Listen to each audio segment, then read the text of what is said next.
Welcome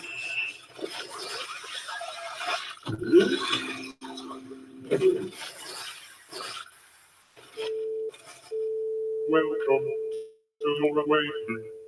Please take form as your reality is adjusted.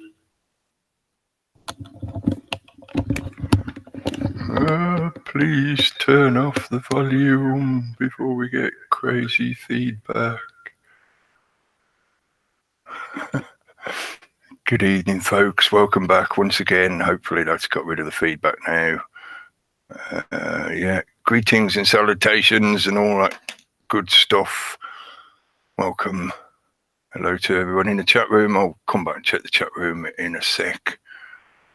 Get those windows open. Got that open. Right. Get rid of that. And yeah, it looks like it's going with terrible broadcast quality. Again, never mind.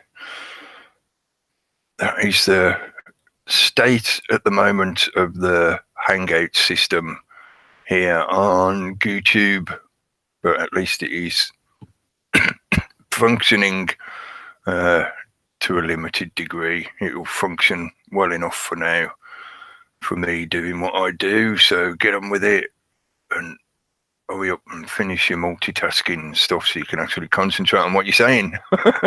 Or just talk out loud to fill in that empty air. And I forgot to give out controls in the Hangout room.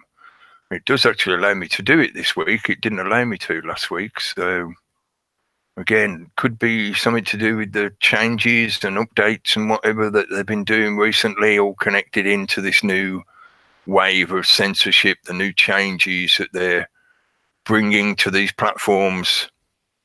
And that's going to be a little bit sort of some of the stuff I'm going to mention tonight. And it's been quite an interesting week. So in many ways, there isn't exactly a whole lot I can say other than like, well, you've been watching. Have you seen all this crazy stuff that's going on? And where do we begin in terms of tying it together, threading it together? I think hopefully a lot of this stuff is much more obvious to people now. I sort of ranted a little bit about this last week as well. Some of the things are now becoming common parlance and common conversation. You know, people will have something to say on these matters, even if they might not necessarily know a lot about it. You know, the effect of the stress around the world in this shift of paradigm into a new global structure is starting to press more and more closely to people. So now more people are willing to actually go, hang on a minute, what the hell's going on here? And like I say, they might, you know, they'll have something to say about it, even if they might not necessarily know a lot of the details or background and all that kind of stuff. But yeah, anyway, welcome back. Another edition, episode, broadcast, podcast show, call it some picky whatever with them or multiple, whatever. Sol Excalibre. Hello to people in the chat room. I can see there's a few people turning up now. Dottie, hello. Now the cannabis-based life form, I had to think a moment then to remember. Yeah, the cannabis-based life form. And Dave Iron, hello. And Stewie, hello Stewie. And Alan McVicker, hello. And Authentic Human Programming, hello. Hope you're all well. Thanks for joining in the chat room, guys. I think, check broadcast. It is actually going. It's just making sure, because I don't trust the YouTube at all at the moment because of the way they've been doing all this changing and shutting people down. I've been waiting to get notifications. So far, I've been doing okay. We shall see. And as I've said multiple times in the past, I haven't said it for a while, so I'll do it now at the start of this particular broadcast. I don't put content out on any other platform. I don't have links to other platforms that I can share, like Discord or Twitter or whatever, or BitChute or anything like that. I do have a Steam account, which I've kept as a repository backup if I need it, because it's on the blockchain. It means it's got a higher likelihood of survival for the data out there in the internet world. But other than that, if I disappear off here, off YouTube, if they do shut me down or whatever whatever they decide to do, if anything, I will try and get something set up again. I'll try and get another account going or something. But yeah, if I disappear off here, you're not going to have another channel to go to, as it were. I will try and get the message out, and I'll share around whatever links I can as and when that happens.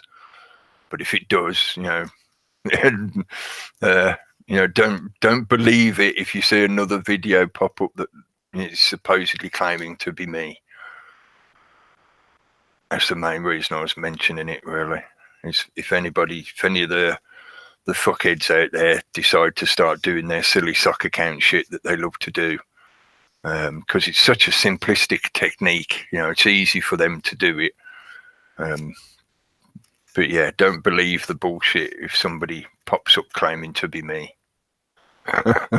And then try not to get, too worried about the deep fakes. Is this a deep fake? How do we know it's really him? Hang on, it's a real beard, yeah. I haven't got my false beard on today. But anyway, mention the text I put in as a subtitle in the info box.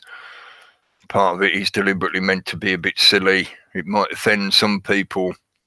They might find it a bit disgusting. But I have a comprehension, big word, a comprehension of how some of the problems that many people face is a separation or an illusion of separation from their real selves. And part of your real self is your physical body that's part of this physical reality. And that physical body has a sexual part, sexual genitals, and a process of procreation and all that kind of natural good stuff. And I deliberately occasionally include stuff that has purposeful sexual connotations, because I think a lot of the hang-ups that people have are then used as problems that get exacerbated by the system. And a lot of the problems that people have, I'm doing lots of bunny ears at the moment, if you can't see the video, doing the speech marks parentheses to indicate that the word I'm using can have multiple meanings and connotations. But a lot of the problems that people have in terms of their sexuality and accepting themselves as a sexual being is given to them by the system, so that then the system can exacerbate those problems and go, oh, look, you need help, or you're a victim, or you need to join this group because you are such and such, insert label here, insert label in whatever orifice you would like. So yeah, this might offend some people because I think it's a bit base or disgusting or tacky, whatever. Fuck them. But I put in the subtitle, look at the size of my pride. And if you haven't guessed, if you didn't know, you wouldn't, I can't even use the phrase live if you've been living under a rock, because it'd be even more than that. You would have had to have been living on an asteroid somewhere in a different solar system to not be aware of the fact that at the moment it's Pride Month. Yeah, did you know? It's that month again. It's like an entire month. Do the veterans of all your great wars get an entire month of, celebrating their heroism and, all the sacrifice that they made for your society? Do they get an entire month of celebration? No. But a very small percentage of your population who don't exactly suffer the same level of hardships and potential fatality, etc., they get an entire month to celebrate their victimhood. Okay, but yeah, anyway. It's an entire month, so look at the size of my pride, because I'm going to wave my pride in your face. I'm going to teabag my pride onto your forehead until you acknowledge how massive my pride is and how wonderful it is, because it's so massive. Yeah, I'll come back to that point. I'll come back backwards and forwards on that point, because it's got to go in and out quite a lot before it makes sense to people. It's got to go in and out a lot before you accept, you will be assimilated. I'll come back to that in a minute. But the other thing I put in there was the tankers for the boom.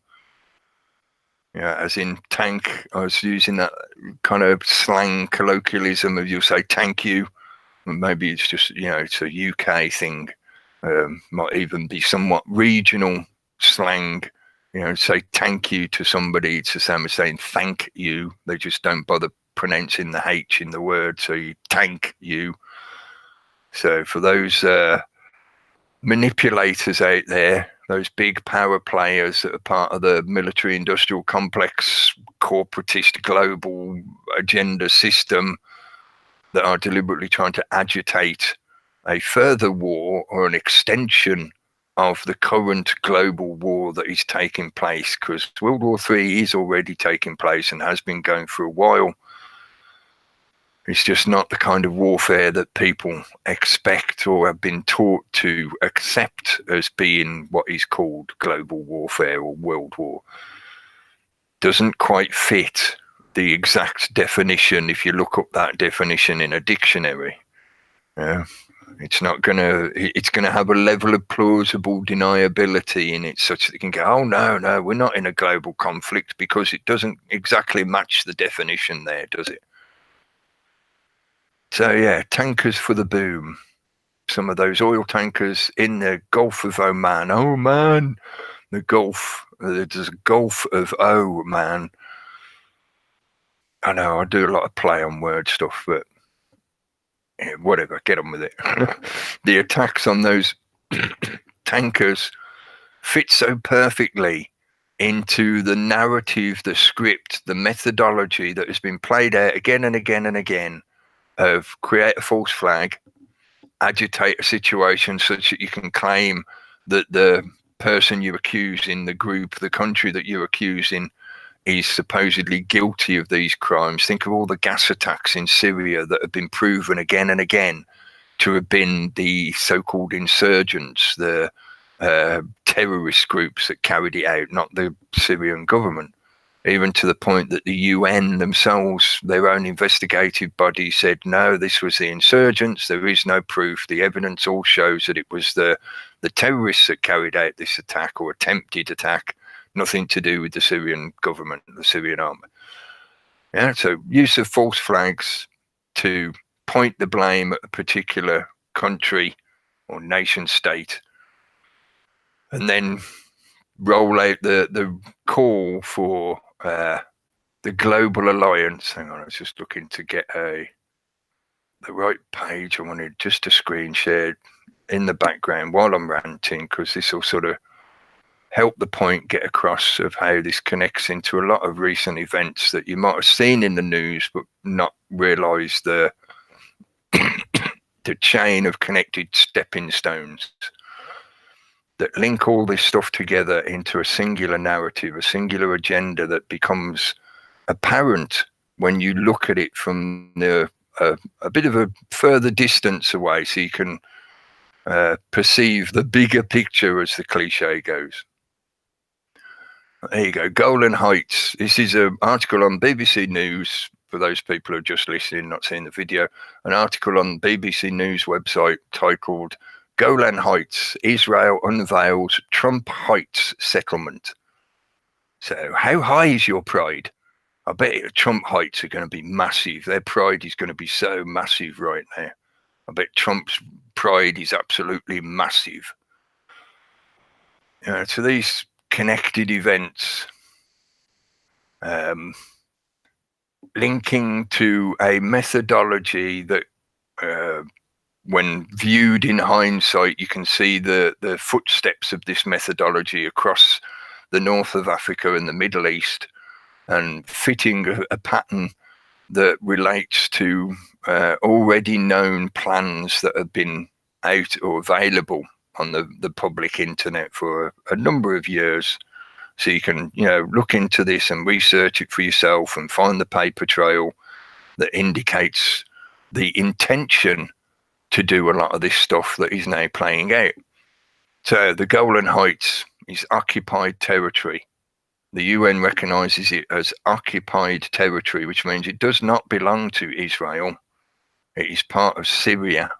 As far as I remember, it's part of Syria. I'm not 100% certain on the exact borders. I think some of it gets up to Turkey, but anyway, it's not Israel.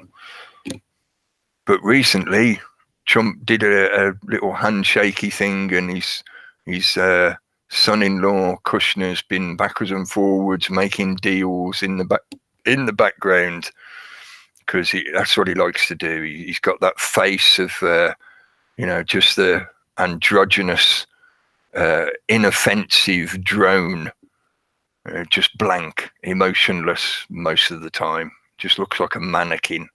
He could very well be some kind of android for all I know, but But he's been bouncing around in the background, making deals and arrangements. And recently, the Trump office decided that they would acknowledge Israel's claim to the Golan Heights, because this is all part of those older plans and agendas that have been playing out for decades now. And there you go. Within a short time of that announcement, the Israelis there, Netanyahu there in front of a big sign saying Trump Heights. The first settlement they're going to build in occupied Golan Heights is named after US President Donald Trump. Oh, well, what a coincidence. You know, Netanyahu's best bosom buddies with President Fart. So now he's got this, named after him. Like I say, his pride must be massive at the moment. And I would also refer people to things such as the PNAC. I know I've ranted about this so many times in the past. For years on end, I've been talking about this kind of stuff. So, just refer you to the PNAC, the Project for a New American Century, which is a paper that was put out a few decades ago now. 2 decades ago, maybe, just about ish. And as I say, this is stuff that is available out there on the public internet. So if you want to research it yourself, because you shouldn't just accept anything you hear on the internet. You shouldn't just believe me just because I'm a face on a telly screen talking at you, or you're hearing me in your ears from a podcast or whatever.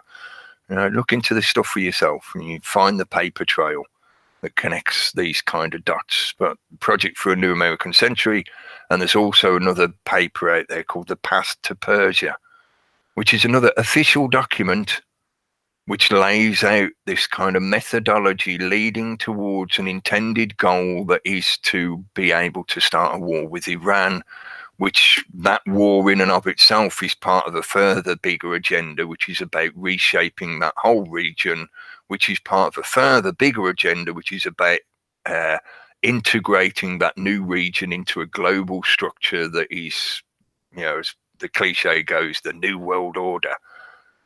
It's the old order, just rebranded and repackaged and given a different coat of paint and a different set decoration. But it will definitely have a different and much more invasive effect on your life, your entire life. And that then allows me to sort of do a backwards leapfrog, which is sort of, what some of these people out there seem to want to do to everyone, but a backwards leapfrog segue to talking about the Pride Month stuff again. It was one of the things that's really stood out to me, stood out like a baby's arm holding an apple. That's massive pride. You've got to be so proud of that, proud of how massive your pride is at the moment. One of the things that stood out to me is how, as the years have gone by and this has developed and this has spread and been pushed into everybody's lives, because I do not accept that this is totally organic of the community of gay people, homosexual community, whatever you want to label it as, of getting together and saying, yeah, let's organise these marches so we can, celebrate the fact that now we're treated as equals and we've been accepted in society and all the supposed good stuff that they claim it's about. But what's become more and more apparent over the last several years is that this isn't really about celebrating your survival, let's call it that, your survival into a stage of being fully accepted as no longer being oppressed and hated upon and attacked. You know, that's supposedly the sort of good element of what they're celebrating with these pride months or pride marches or the very agenda that they call pride. It's become more just about celebrating sex, and not sex for procreation, because obviously if you're homosexual, you can't procreate, or you will not be able to procreate having sex with a same-sex partner. So you might be physically capable of procreating, but you choose a sexual habit that means you're not going to. Yeah? So it's nothing to do with procreation or creating children or life or anything like that. No, it's just purely let's celebrate sex. The fact that, you know, now we're allowed to have sex with our chosen partner or multiple partners, whatever, because, you know, it's sex and sex gets crazy for some people. But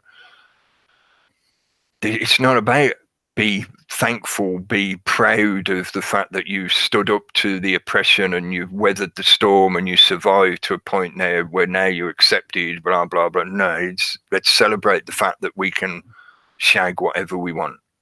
And that is becoming that way very rapidly over the last few years. Certainly this agenda has been extended and expanded and pushed in such a way that they're appropriating and amalgamating every conceivable possible sexual fantasy or desire into a label that can then be included under this singular banner of pride. So it all comes down to, apart from, maybe I should put to one side here as a special note, apart from heterosexuality and procreation per se, they're not included under that banner of pride, because according to some of the people out there and some of the arguments and rhetoric that's made about this question or this point of equality and hypocrisy is that, well, straight people have never really been oppressed about their sexuality, therefore they got nothing to be proud about because they haven't, you know, survived that oppression. They haven't resisted it and survived it, so therefore, you know, you can't really say you're part of this pride thing. Okay.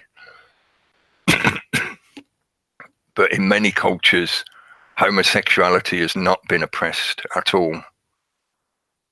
So it's not purely just about you being oppressed for your sexuality. And if another point on this as well is, if it's about being oppressed, then where's your Native American Indian month? You know, the people that you stole that land from, in many cases. I know some people are like, oh no, we had contracts, we made treaties with them, we didn't steal anything. It's like, fuck off. Go and look at the history, mate, and try and make that claim honestly again. You're being an idiot. But yeah, where's your Native American month? There isn't one, is there? Yeah, and I'm sure you can think of lots of other examples of groups of oppressed peoples and minorities that don't get their month, their day, their march, their celebration. So it's not that either, is it? This is about celebrate sex that potentially, supposedly, according to all the, you know, the selling points, the marketing patter that's painted all over the box when you buy the product, because that's what they're trying to sell you, is a product, an ideology branded product. It's not about creating more life.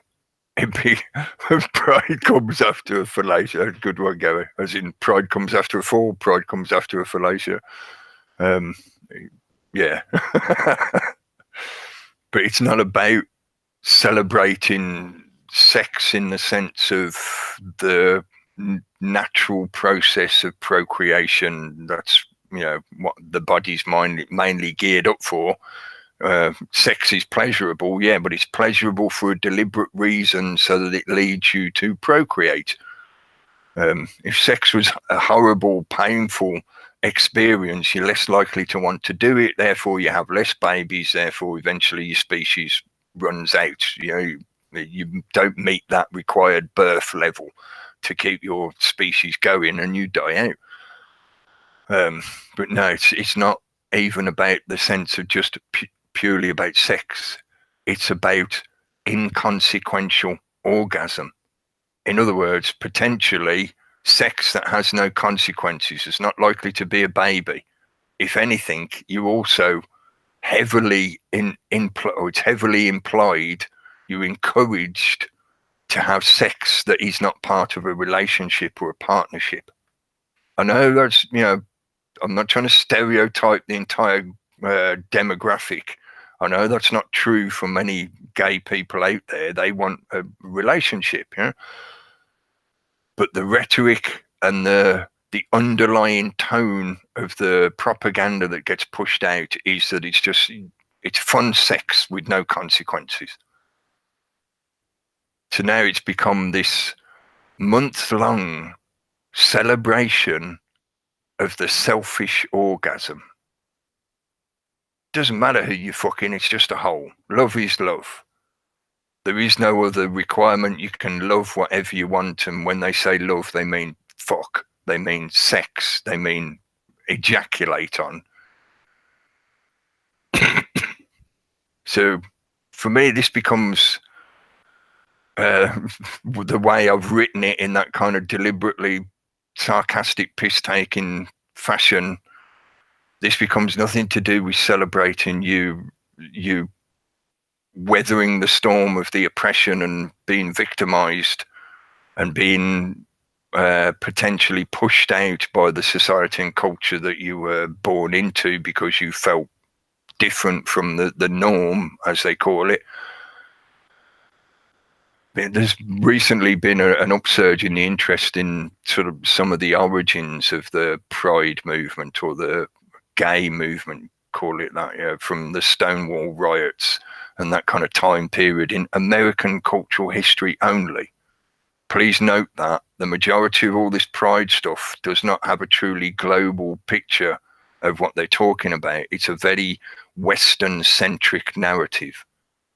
And that's deliberate, because its main target audience is primarily a Western-centric audience, because in some other cultures, this wouldn't work on other cultures, either because they don't accept homosexuality full stop. So like some of the cultures that are heavily religious to one degree or another, to one particular religion or another, they'll probably say, no, they're not allowed full stop.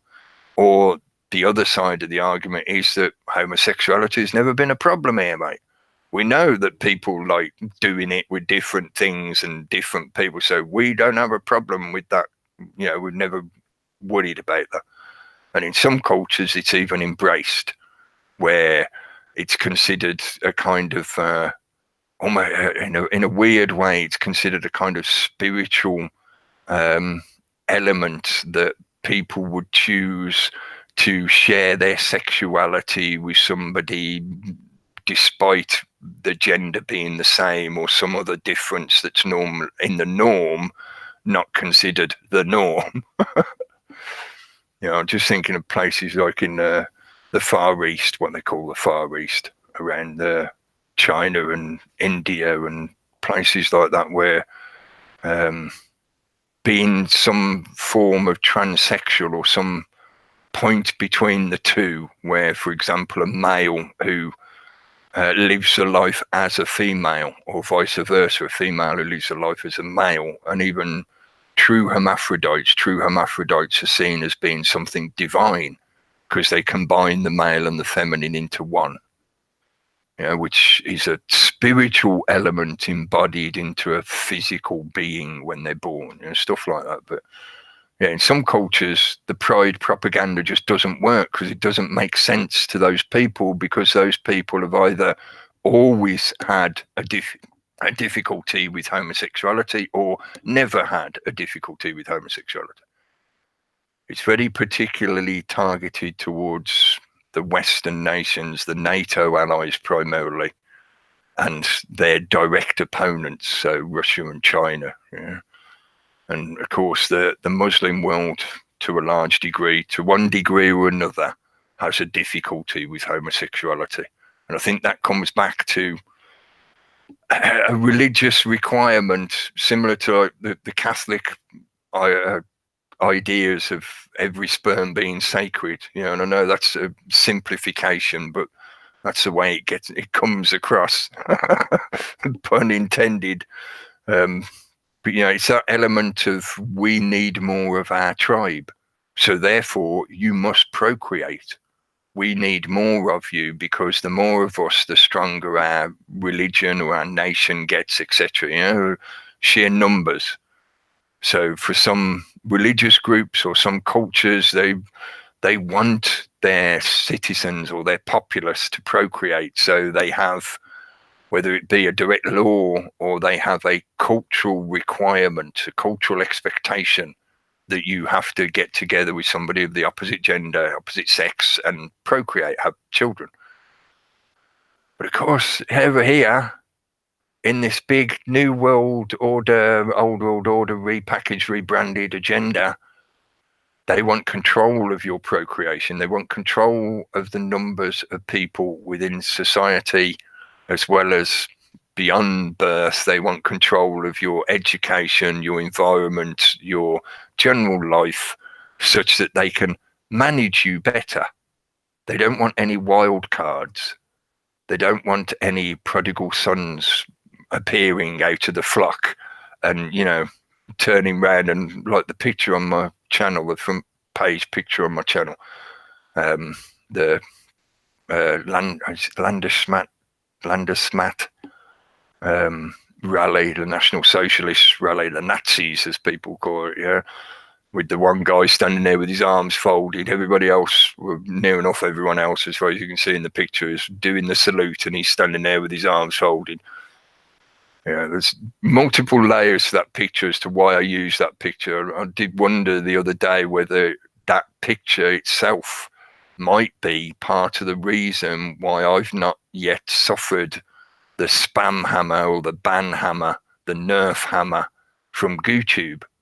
Because I was thinking about it. I was thinking, like, as one of the YouTube reps looked at my channel, you know, maybe I've got reported at some point, and they thought, yeah, we'll go and start picking through his videos and see if we're going to ban him or not. And they've seen that picture and thought, oh, well, he's obviously against Nazis, which suits the current politically correct narrative perfectly. So he must be, you know, on the side of the official narrative. So I know you're not really thinking about that image deeply, are you? You're taking a surface layer snapshot of what that image shows you. Yeah, anyway, back to the ranting. It's all part of the same rant. Yeah, segue, jump back from pointing out the element of the Pride month, of the celebration of the selfish orgasm.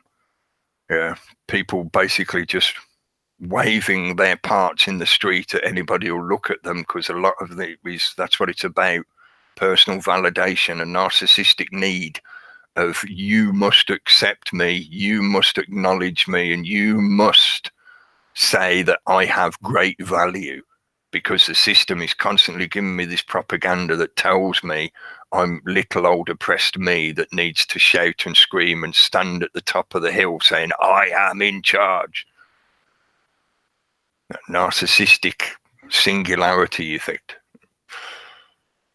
perfectly suits the agenda to manage people's procreation, to manage the birth rates, to manage the population as if you are a farmer looking after a herd of cattle, which is part of that new world order, old world order agenda, which is being pushed towards by creating conflicts on a global stage that are deliberately designed to drag in the biggest players on the stage. Because let's be honest about it, some groups have a hell of a lot more potency in the military industrial complex than other groups. So the smaller little countries are just going to get, you know, smashed to the wayside as collateral damage at some point when the system butts up against them, or they're going to be amalgamated in as an ally or supporter of some kind. This is being fed by the current events in the Middle East, such as the attacks on the tankers in the Gulf of Oman. Iran has been earning quite a lot of money by selling its oil to various groups, including China and Russia. They've got oil to sell. They want to sell it to people. They're earning money out of doing that trade.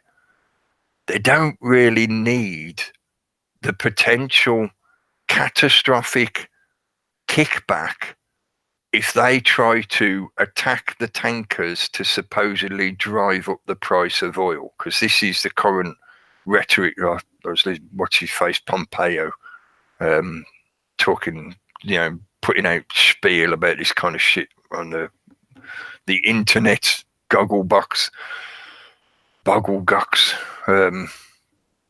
Does it really serve their purpose of earning money and having continuous uninterrupted trade by attacking people that they are supplying and that they actually have treaties and alliances with, because one of the tankers was Japanese owned, while the Japanese Premier Abe was visiting Iran? One of the tankers attacked is a Japanese owned tanker. But the military industrial complex, call them neocons, whatever, those power players that are trying to agitate for war constantly, they expect the public to buy this bullshit. But the public is also actually swallowing a lot of the bullshit about this selfish orgasm movement that doesn't really have anything to do with being a celebration of those who survived oppression to a point where they can now claim equal rights to other people. It just doesn't. How is it that we can, or most of the public, or maybe I should say, rather than pulling everybody into my we, it's not a Trump golden showers, Trump heights of golden showers. How can we avoid the reality that a lot of people are being drawn in by that propaganda, but ask them at the same time to not believe the propaganda about the attacks on the tankers in the Gulf of Oman? Unfortunately, the majority of people still believing in the mainstream media and the mainstream narrative and the official outlets, such as like the one I just screen shared, BBC News, talking about Trump heights. And it actually says, in occupied Golan Heights, it's like, oh, you're actually telling the reader that it's occupied Golan Heights, but most of the readers, or a large number of them, are just going to go, oh, well, yeah, Israel has the right to protect itself. Oh, of course it does, yeah. How else do you say it now? How else do you say it to try and get the I was going to say the point across, but it's far more than just the point, like trying to score a point and proving yourself right, or it ain't about proving yourself right.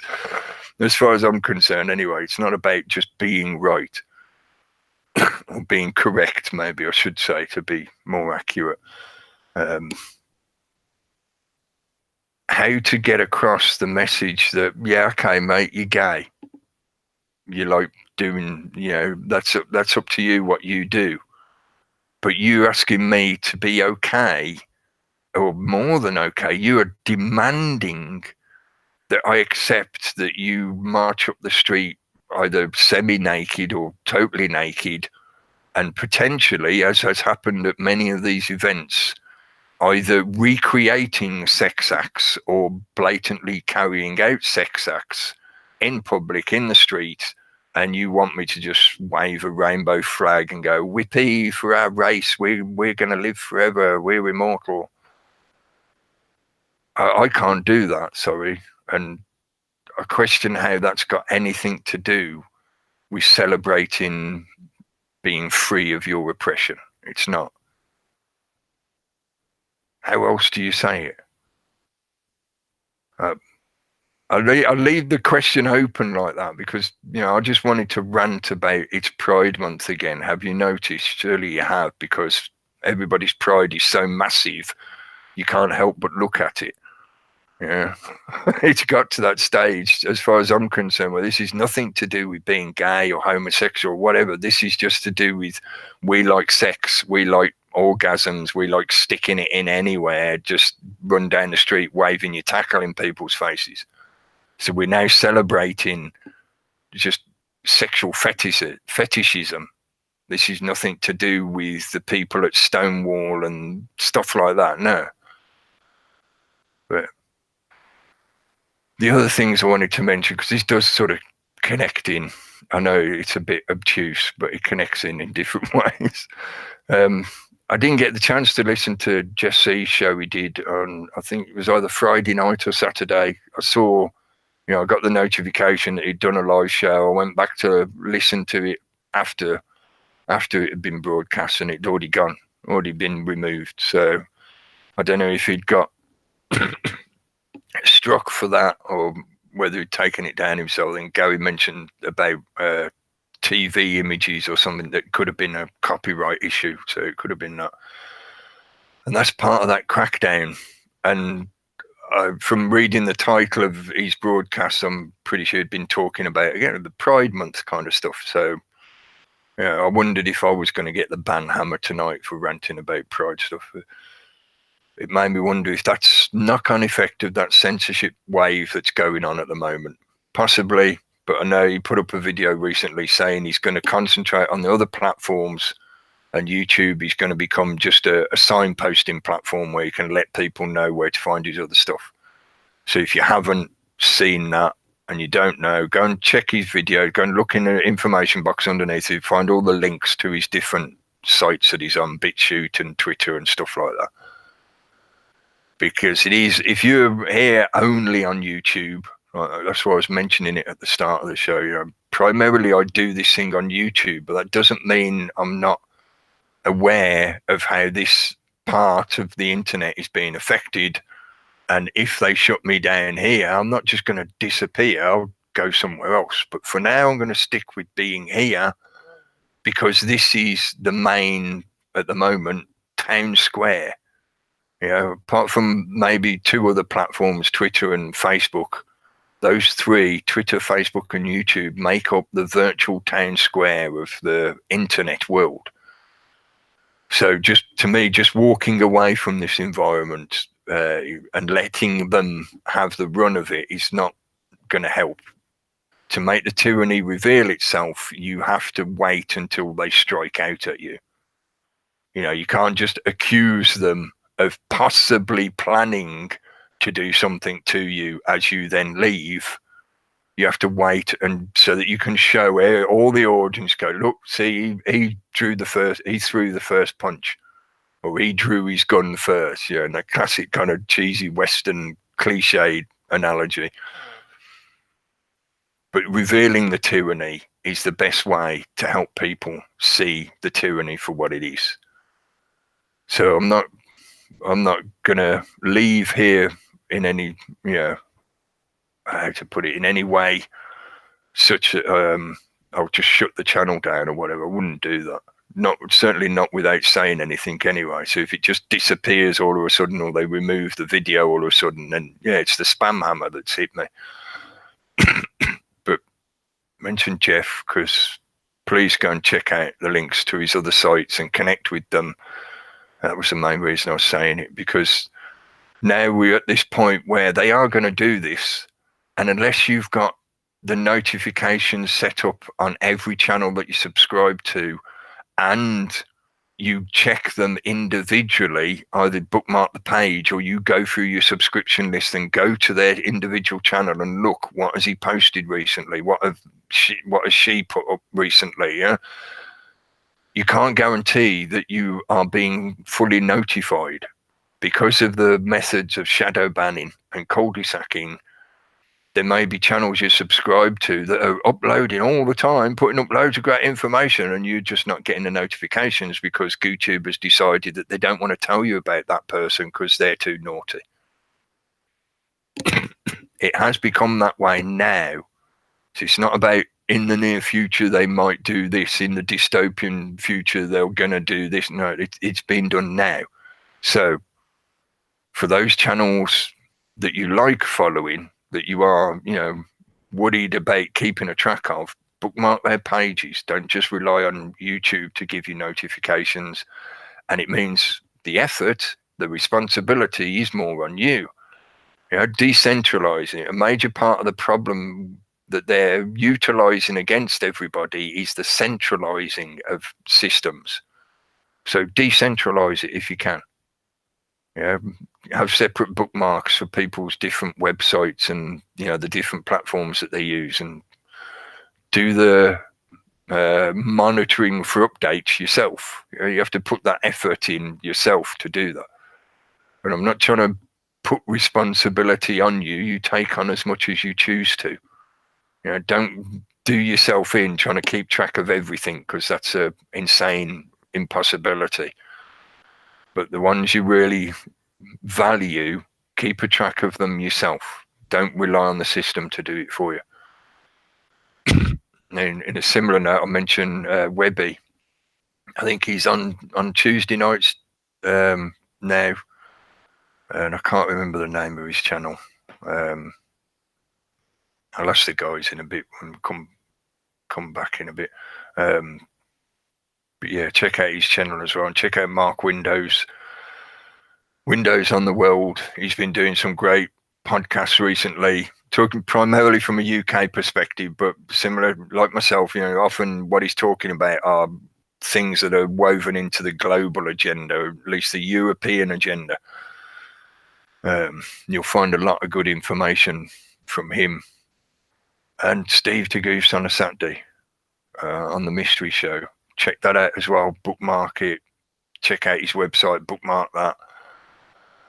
You know, now is the time when they're not going to give you notifications anymore necessarily that you've done something bad. Like in the past, YouTube would send you a kind of warning letter to say, you know, one of your videos has been put on hold while it's being checked by somebody to see if it's okay for it to be broadcast, and you'd have some kind of, you know, time period to deal with the problem.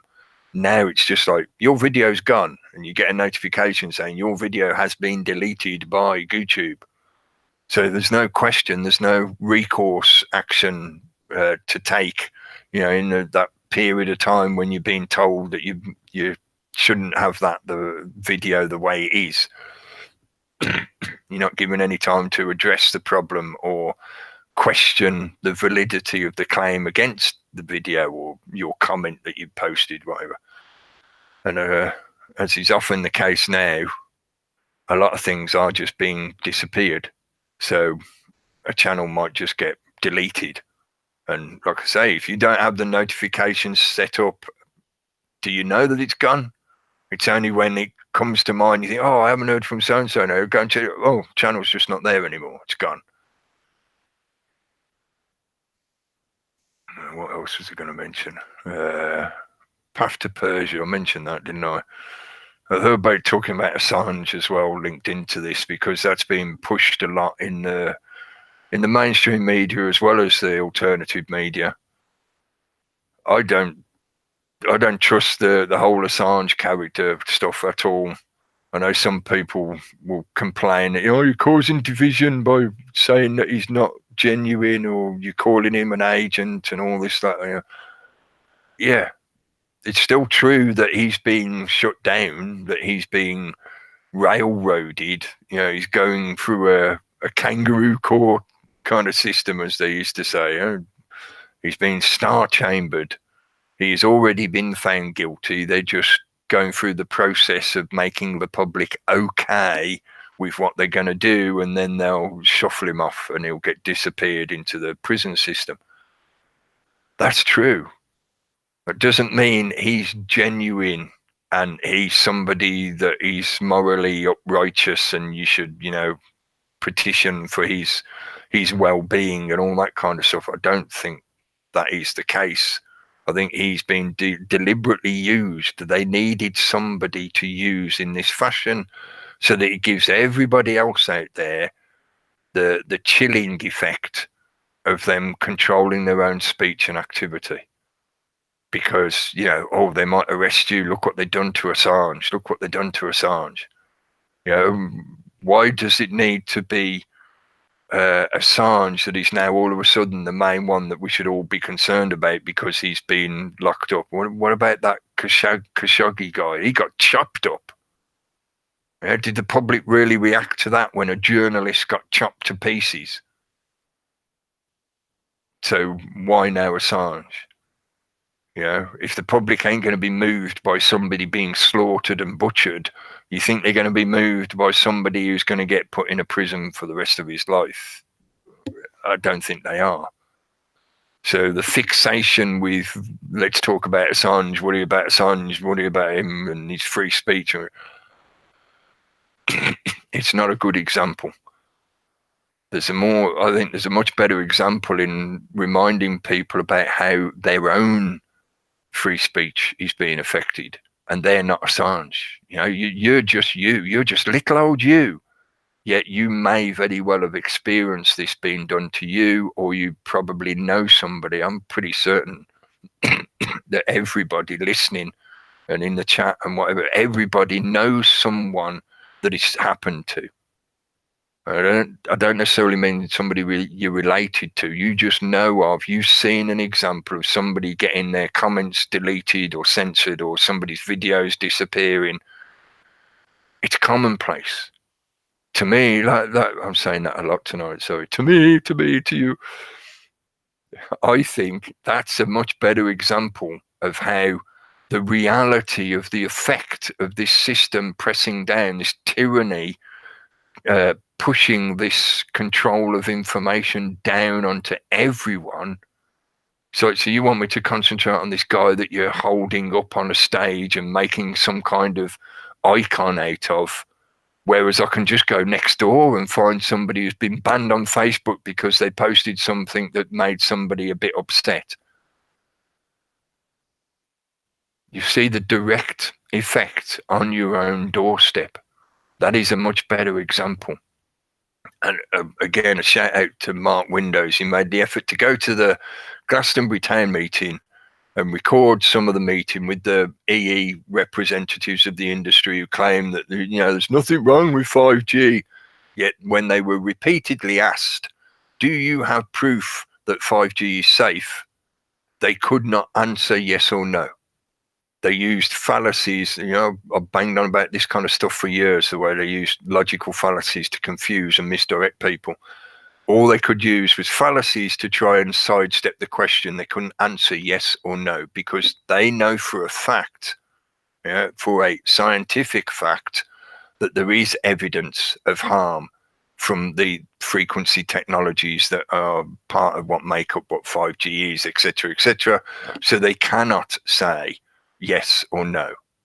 They know that they'd get prosecuted if they did. And the whole point is, it's the classic example of the industry. I'm trying to remember the word for it. I can't think of it. So the corporatist revolving door of the industry. They've got people in power and lobbyists pressuring people in power to make sure that legislation is in place such that their agenda to sell this technology and roll it out across every nation is going to go ahead, and they're all going to make lots of money out of the sale and the setup and all this stuff, and they're all going to, you know, become millionaires and whatever. They know that's going to happen. So all their job is to deflect the questions for long enough that it's too late to prevent it. Because, you know, Mark Windows went and recorded that meeting. You can hear the representatives of the industry spewing their bullshit to deflect the questions and not honestly answer them because they know they can't. They can't be honest about it. It's a deception. And they know that just do that for long enough, just, you know, be the whipping post for the public's realization that this shit is potentially harmful to people en masse. And then it'll be too late because the stuff will be set up and done. You know, Mark talks about using legal methods to hold counsellors accountable, which I think is a valuable thing to do. And I'll quite happily say it might just be because I'm cynical, but I honestly don't think that will actually prevent the rollout of 5G. because they're going to deliberately delay all these actions, all these legal actions. They'll have lawyers dragging it out for years to come, such that it's going to be years down the road before some of the health effects become actionable. In other words, there's enough evidence and enough examples, enough cases can be brought together to then create a case against these people that have signed for culpability to the health effects of the 5G rollout. So it's going to be, rolled out anyway. And then we might, if you fall victim to it, you might be able to try and sue them for some kind of compensation. And then potentially it's eventually going to become like the vaccine system, where those court cases are not going to be public knowledge. So most of the public will still be under the delusion fed to them by the industry that, 5G is totally safe. Of course it's safe. We've done loads of studies. We've done many, many studies. I've heard that particular phrase used a few times recently, which makes it sound like it's been fed from somewhere up there and it's been repeated by various people, either useful idiots or agents. They keep talking about how there's many, many studies that show that there's no danger to this technology. It's like, really, is there? I don't think there is, mate. But anyway, that's another. I ranted about that like in a previous show recently, and I gave links in the chat and whatever for scientific papers that show there is scientifically recorded proof of harm from these technologies. So, check out Windows on the World channel, Mark Windows, and give his last few broadcasts at least a listen, because there's a lot of good information in them. I ranted off about 5G then, didn't I? So what was the point of mentioning that? Yeah, back to the Assange and the distraction of that, and that being used as a supposed icon of your free speech problem being solved. If the public can get together and support the Assange case when he's exonerated or not extradited or whatever success it is they think they're going to get by trying to petition in this fashion, then that's somehow going to fix this global problem of free speech that's being pressed down upon everyone, is it? If Assange gets to walk away free and go and retire on the Algarve, or whether it may, we'll go to Mar-a-Lago and meet up with Trump and have a pina colada or something,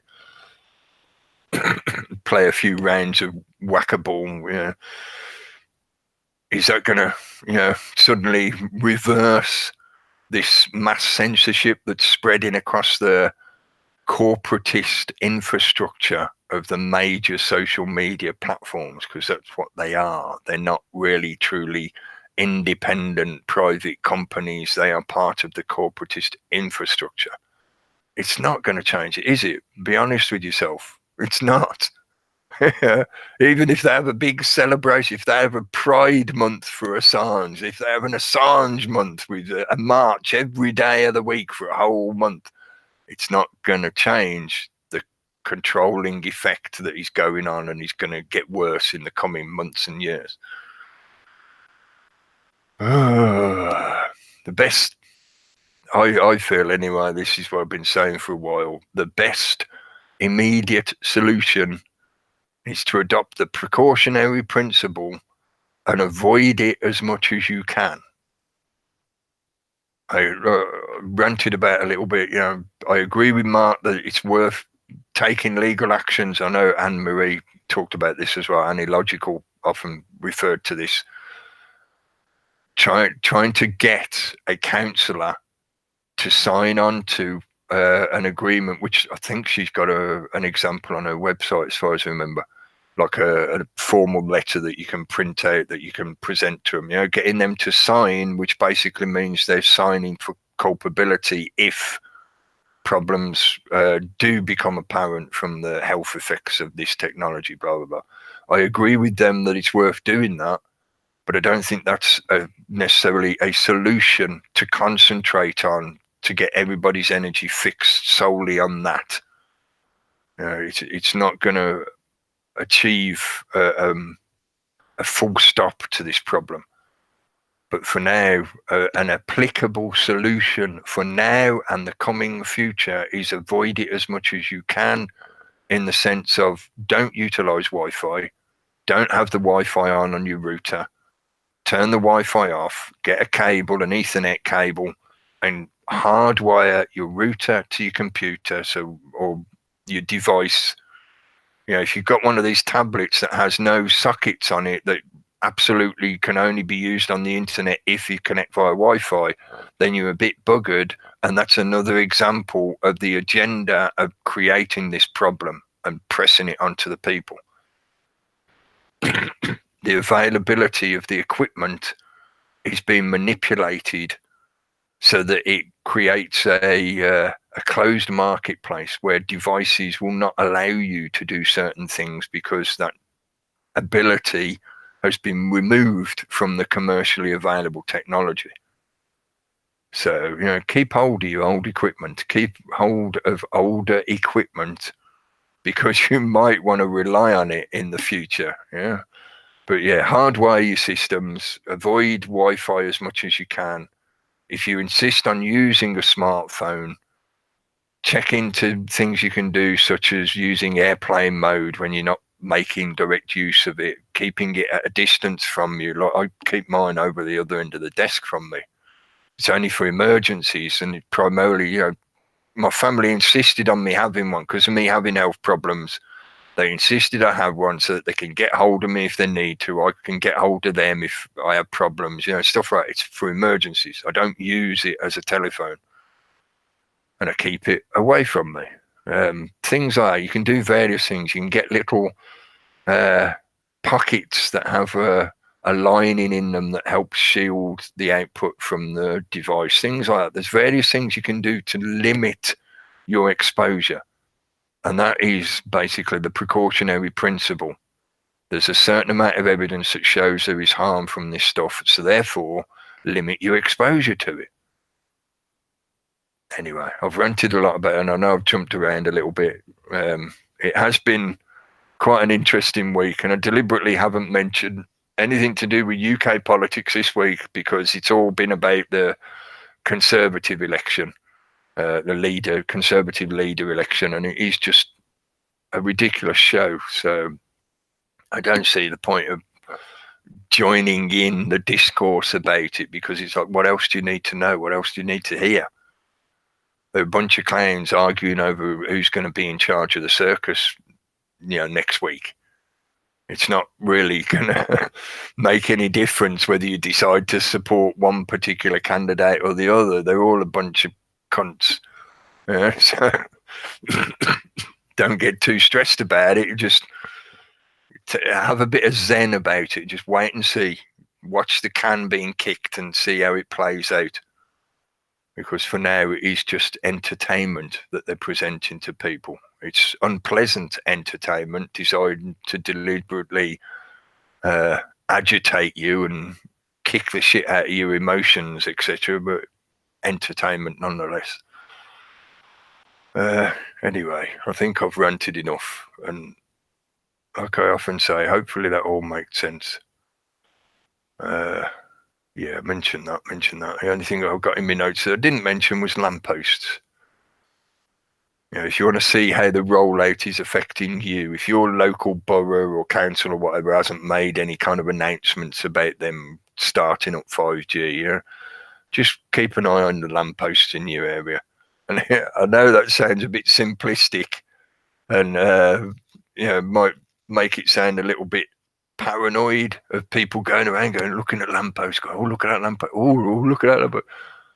But it's just a way of keeping an eye on your environment, because often the council will just come along and do things without actually announcing it to the public. So you might not be aware that they've been through your town centre installing stuff on all the different street furniture, as they call it.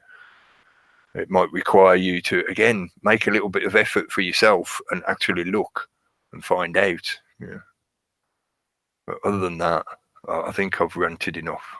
Join in whenever you want, guys. And if one of you knows what Webby's channel name is properly, I can't remember. Is it the Webster Report? Is it Webster Report? That sounds right. Yes. Yeah. So check that out as well. I think he does his shows now on a Tuesday night rather than he was doing them on Monday, I think. He had that Notes guy on.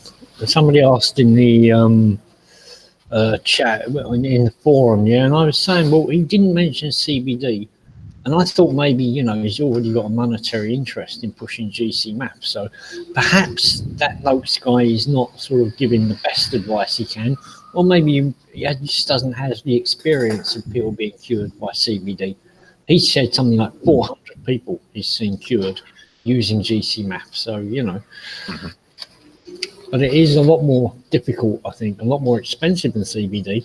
You can make it yourself, but then you know you're getting that kind of ferment your own yogurt. It's like that, but about 5 times more difficult. Yeah.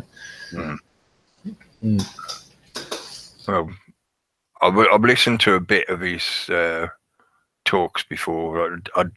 I don't know in that sense. Right? It could just be that he doesn't want to talk about something else, maybe something that he hasn't looked into really. Yeah, so he's stuck to talking about his own product, as it were. It could be. Also, the thing about Assange that I've noticed is that, you know, it was a couple of years ago when people first started exposing him and his weird childhood and all the rest of it.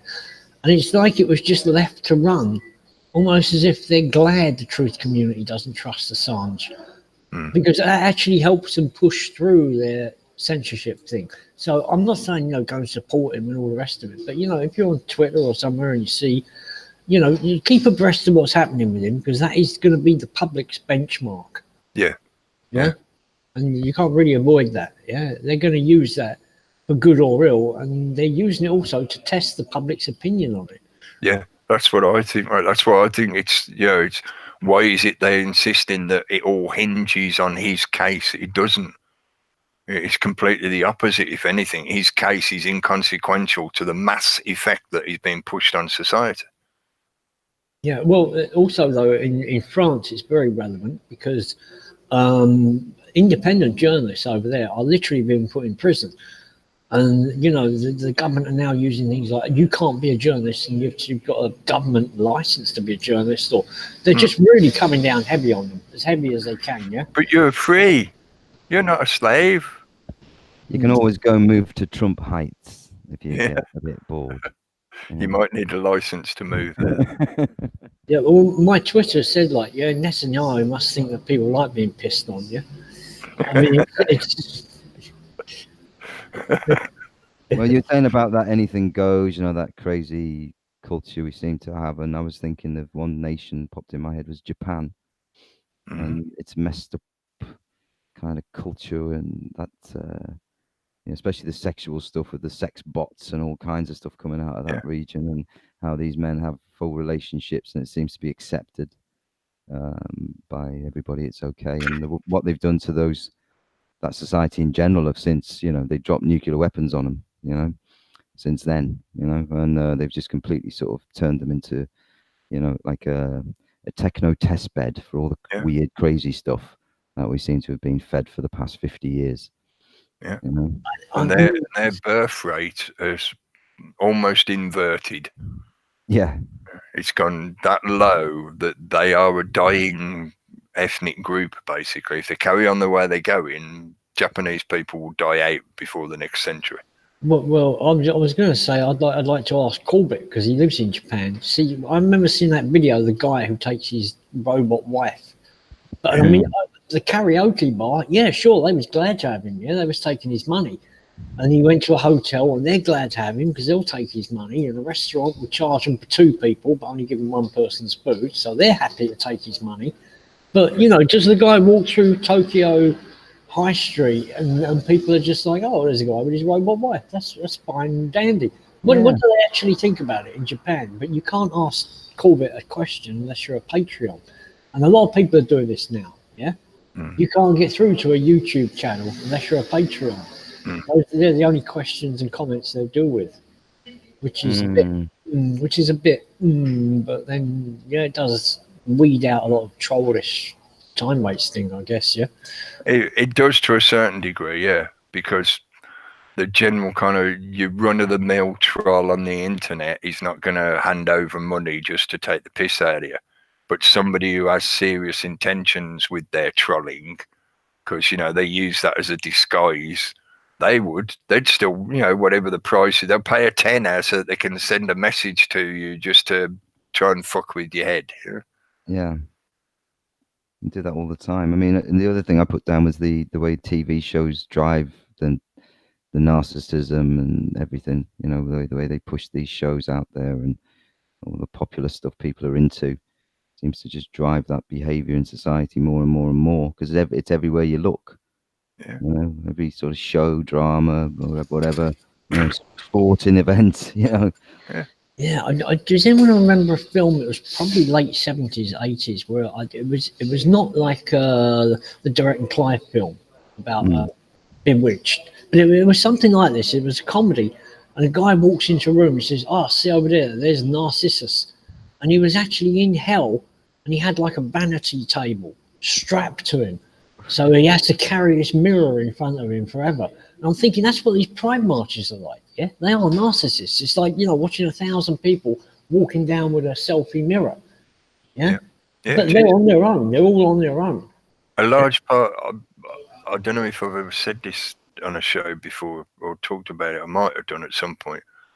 I think a large part of the psychology that is played on in what becomes homosexuality, whether you be lesbian or whatever, yeah, it's still homosexuality, is self-love, but self-love in a narcissistic way, like Narcissus.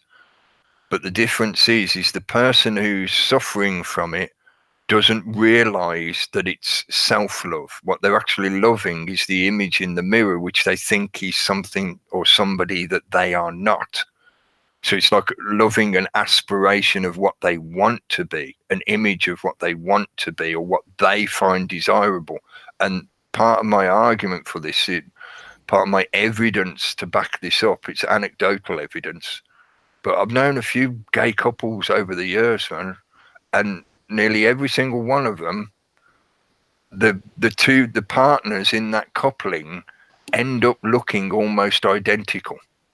They dress almost identical. They do their makeup and the way they style themselves is almost identical, even down to mannerisms. Often you'd get that kind of dom and sub relationship where, in effect, one will be the male and one will be the female, no matter what their genders or sexes originally, but they still go through those roles. Yeah, one will be a dominant like a male and one will be a subordinate like a female. Please don't take offense to that. It's not meant to be offensive. I'm just describing the way the relationship role plays out. But for many of them, and certainly this is what I see when I look at the modern versions of the pride parades kind of stuff, this is nothing to do with them wanting a relationship or loving another person for who they are. They're loving an image of what they think they want to be or what they think they find desirable. And those thoughts are given to them by the system. So often I feel, and I'm not trying to suggest that this is the cause of homosexuality, but I certainly think it's, in a psychological way, it's very influential on many people who consider themselves homosexual. They've got this image of themselves that they love, but they don't see it as them loving themselves. They see it as them loving a projection and something that they want to aspire to. So they look for a partner that fits a certain image, but that image is their own self-image that they're projecting onto somebody else. So in effect, they want to fuck themselves. Yeah. I know, but you see, when you mentioned the calls, yeah. Now the mainstream media encouraging people, that comes after the calls. The actual calls, I think, is starting too young, and I'll tell you how it happens. Yeah, you got this little boy comes back to his mummy and says, "Mummy, I slept with a woman, and I like gave her all my energy, and she made it disappear." She laughed at the mighty sword. No, she made my energy disappear. Yeah. And that's because they're starting too young. You know, it's not until you're a man and you have a surplus that you can understand the process, what's happening. And they don't want to lose their energy, so they think, well, if I sleep with another man, we won't lose our energy. We'll keep it together. I think it's about energy, a lot of this, yeah? And it's about a fear of that woman, that feminine energy that they don't understand. Yeah. Yeah. I'd add to that as well. You could look at it from the infantilizing of the general populace, in particular males, because there's been an agenda as part of that, like I was talking about earlier, the New World agenda to control your population. There's been a deliberate propaganda agenda for at least a few decades to emasculate the male and make them more pliable and less wanting and capable of breeding, basically, to put it in base terms. Yeah, they make men more emasculated, such that women will be less likely to find them attractive, and the male having that kind of prepubescent infantile perception of a relationship. Like you say, when they meet a female and they have some kind of sexual relationship with a female, and they feel that the female is literally just stealing their energy off them like a vampire, because that female is not their mother. Because in their infantile mindset, what they're looking for in terms of, you know, if they feel any kind of inclination to be attracted to the opposite sex, what they're actually looking for is a parent, because they're still in an infantile mindset. So they're looking for, if you're male, you're looking for a mother figure. If you're female, you're looking for a father figure. But then when you actually try having the relationship with that parent, obviously it's not going to be a healthy relationship. Try to have a sexual relationship with somebody that you subconsciously see as your parent. So they end up rejecting it and thinking that it's the sex difference that makes them uncomfortable. So they go to somebody that they feel is just like them.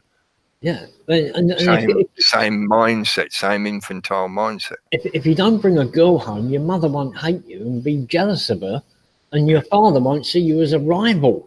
Yeah, as a threat. Your mother. Yeah. So it's cowardice. It's like hitting the Oedipal barrier and not successfully, naturally making your way through it, as we have done normally for however many millennia. Yeah, where the young male will go through puberty, they'll hit that Oedipal barrier in their psychology, they progress beyond it, and then they leave the nest because they know their mother is not the right target for their sexual desires and energy to procreate. No, that would not be right. So they learn to direct it outwards, and they start to develop an interest in girls. Yeah, that happens around that time period of puberty. So if you interfere with that natural process, then that interest is going to be anywhere and everywhere, and let's fuck a table, it looks attractive, it's got a hole in it. Remember the story I told about Mr. Monkey? Yeah, and he can't fuck his mother or his sister because there's a chemical imperative against that, that you don't do that.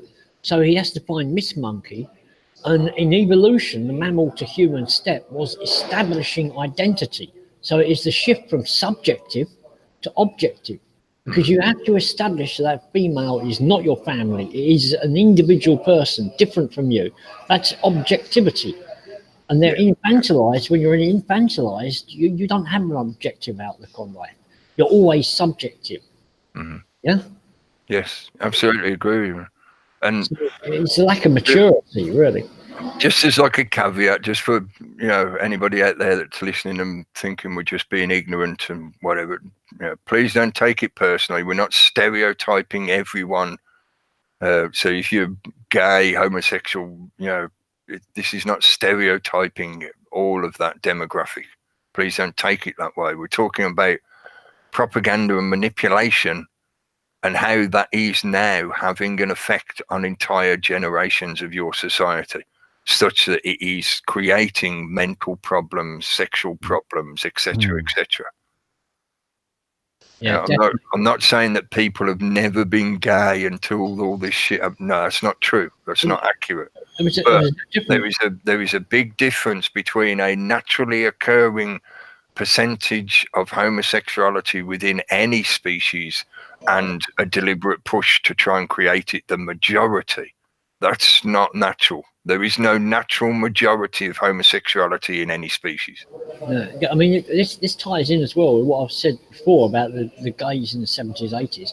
It took courage to come out and be gay, and I can respect that. I can respect somebody. Courage is a virtue. Yeah. Whether you think it's sinful or not, and I just don't understand it. But I can respect the courage those people needed. So this pride now is basically, oh, we're proud that we can be gay, but we can be cowards as well. And we're proud that we don't have to go into maturity like everybody else. We can stay little children our whole lives. That's what they're being proud of, which is hardly, well, it fits in, I guess. It's just another one of the vices. It's just another one of the vices, isn't it? Yeah.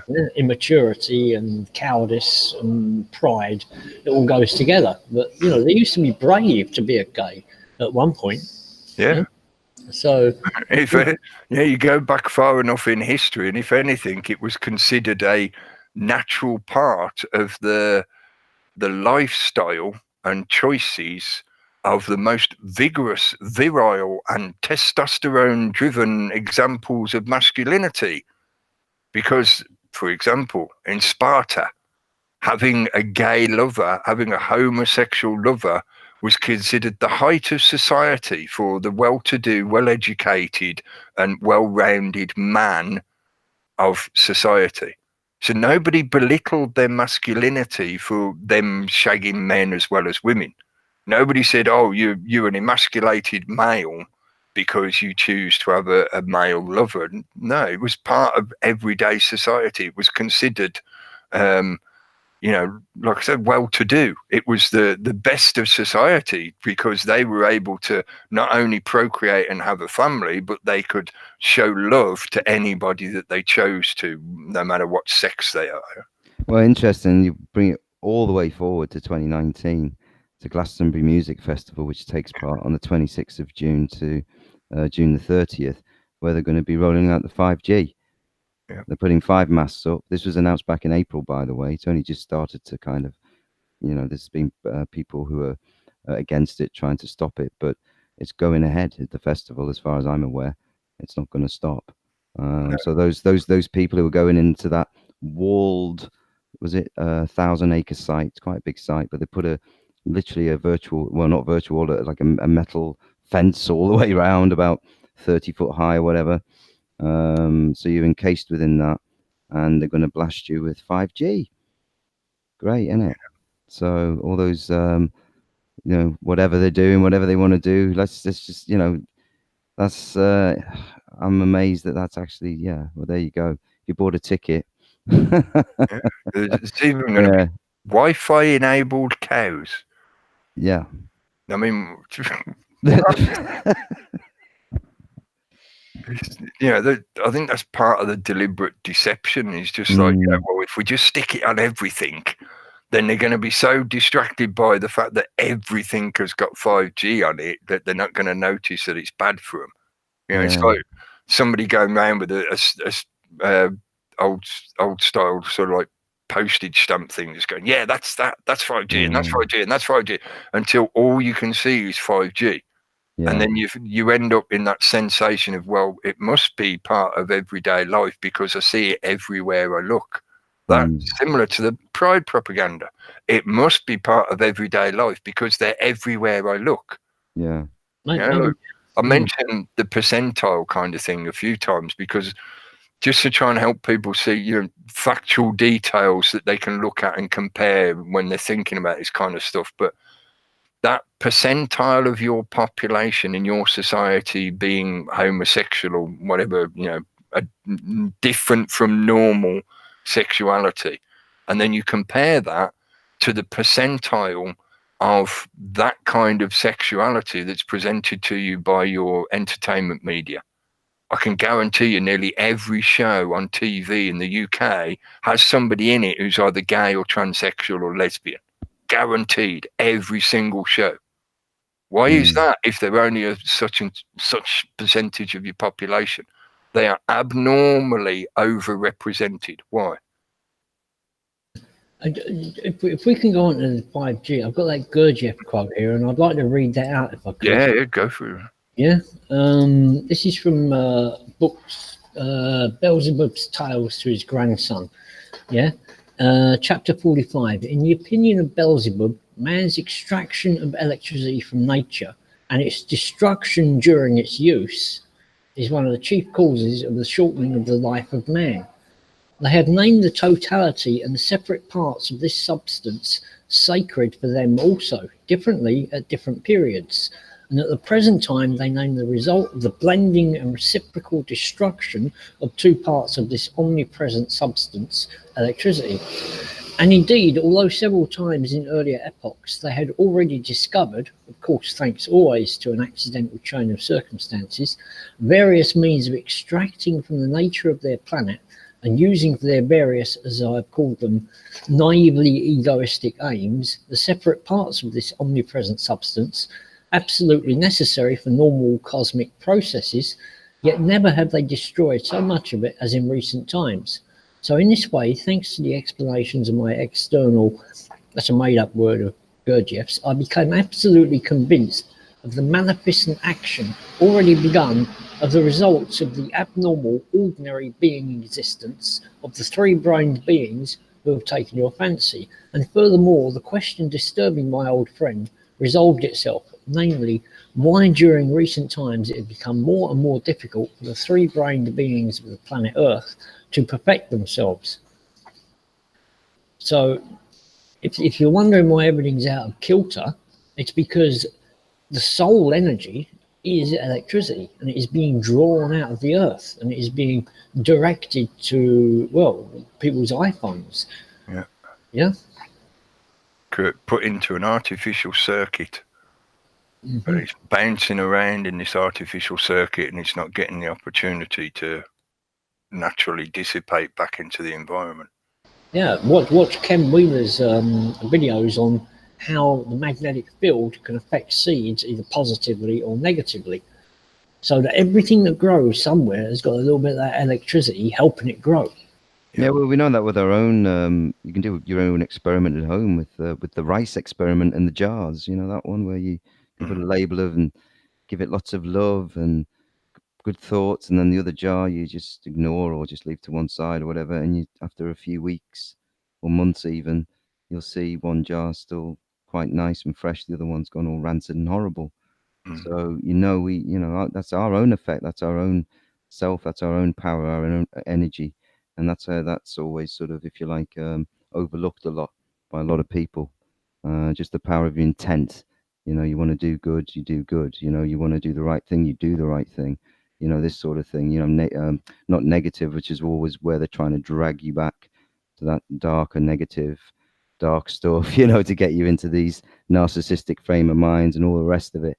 That's what it's all, designed to do, and keep us held there while they, take everything and then blast us with 5G and stuff like this and do little experiments on us because we're all so daft and stupid. Even though, let's say with 5G as an example, hundreds of scientists have, come out and, said all sorts of things that are, supporting the evidence that it is very bad. It's not a good thing to be just literally rolling out to everywhere across the globe, it seems, at the moment. The plans for it, it's not just it's not just the UK, US, Russia, China, everybody's getting this or got it already. Yeah, it's an upgrade, or as far as they're concerned, it's an upgrade, but it is an upgrade of a standard. So you can think of it in the same way as when we switched from Betamax to VHS. Yeah. The VHS has become the globally accepted standard, and it is, even though Betamax was arguably better quality, but for the system, it's a step up in their technology. Yeah. So they want the entire world eventually, obviously some countries will need to catch up and stuff like that, but this is an ongoing process. They want the entire world to take this step of transitioning from older technology for communication, for telecommunication, to this newer technology, and this new technology is going to become the standard. And keep you as far away from yourself as possible, spiritually and everything else. Keep you way away from all that stuff and your own power and your own energy and all that stuff. That's all kept way over there. That's why I always, over the years, have spoken out about that quite a lot, with the New Age bullshit and all the rest of it. you know, like keeping people just in the dark still, even though they think they're in the light and all the rest of it. You know, it's kind of ridiculous how it's become, really. But yeah, so, and they carry on. Like I say, they're rolling this thing out. It's coming to a town near you soon. Yeah, it's in several cities now already. As their trial periods have started. They're calling them trial periods, which in and of itself, I don't know how it is that people don't make the connection in their thinking. It's like, well, a trial period means they don't know if it works or not yet, doesn't it? That's why you have a trial period for something, because you want to see if it's actually going to function the way you want. So that implies that there's going to be an opportunity to not make use of it if it doesn't function the way you want. But that's not the reality. This trial period is nothing about testing the technology, really. This is about incrementally getting the public used to this is the way it's going to be. And most won't have a handset that could even pick this 5G up, which is interesting, because no one's got the actual devices yet. Yeah, they've got to wait for the commercial element to catch up. So what's the point in doing it anyway? What is the point of putting 5 masks there? Well, we know what the point is to. I think just see how they react. It's not really about you in the sense of you having access to commercially available products that give you higher speed and all this kind of stuff. And this is about the infrastructure that they want so that they can implement some of the stuff for that world order agenda. Oh, yeah, the trial period will probably carry its own advertising propaganda. Like, police in Manchester, they caught somebody twice as quickly because they were using the new 5G system, you know, and the council rubbish bins can now check your bin and they don't have to pick the ones up that are only a little bit full, and that has saved them money, and which they'll pass on to the taxpayer in, in form of in bitcoins. In a raised council tax. That's how they pass it on, They'll just send you a picture of a Bitcoin. Which you can access through your social media account eventually. Yeah, you won't be allowed to print it out from your own device. You'll have to order a photo print from online. Oh, yeah. Another comment I put on the side before was about the tankers, and you were saying that they want to control the oil in the Middle East. Well, that's their rhetoric. Yeah, that's the American rhetoric of why Iran is supposedly doing it. Well, eventually, I think we're going to look at anti-Russian propaganda coming from the climate change people. That's the only thing that hasn't come along yet, because they've got their dirty gas, they've got their shale, they've got their fracking. Well, at the moment, they can't really complain about those things because everybody knows the West is doing it, and we're not getting rid of our petrol consumption. But at some point in the future, I think they'll be pushing that angle, So I don't know. I don't think they're ever going to do away with oil, but that's an option for them in the future, to start criticising China and Russia over their great big CO2 emissions. When was the last time you heard the claim of peak oil? I haven't heard it for a few years. I've not heard anyone seriously trying to claim that, we're getting close to peak oil. Any minute now, we're going to reach the peak, the tip of the pinnacle, and then everything's going to be downhill, and we're going to be only so many years of oil left, and then it will run out. They don't mention that anymore. It was all a lie. That's why. Yeah. Oh, bugger, was it? Oh, yes. I thought there might be a little bit of truth in it. Yeah. How are they going to explain that claim when they start mining asteroids and finding oil on asteroids?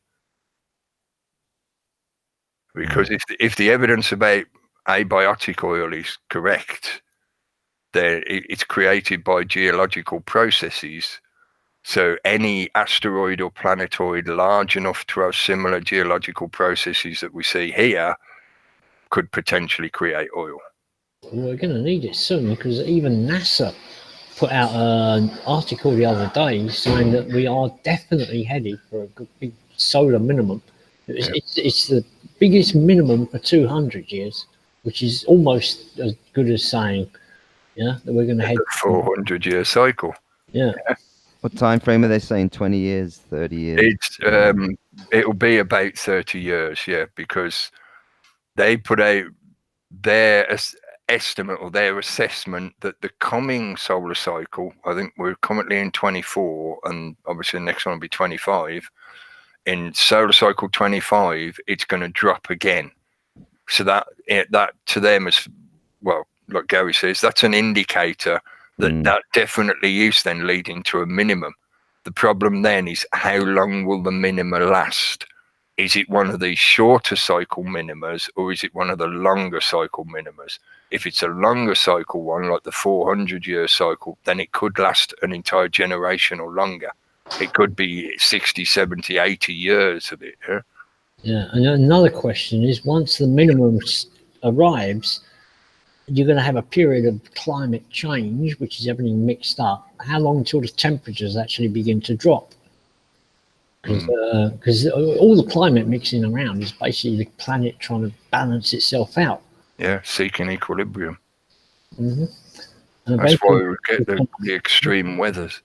Yeah, and I mean the stormy weather and that. Eventually, you know, the temperatures. It's not going to be able to take temperature from one place and put it to another, so the temperatures will begin to drop.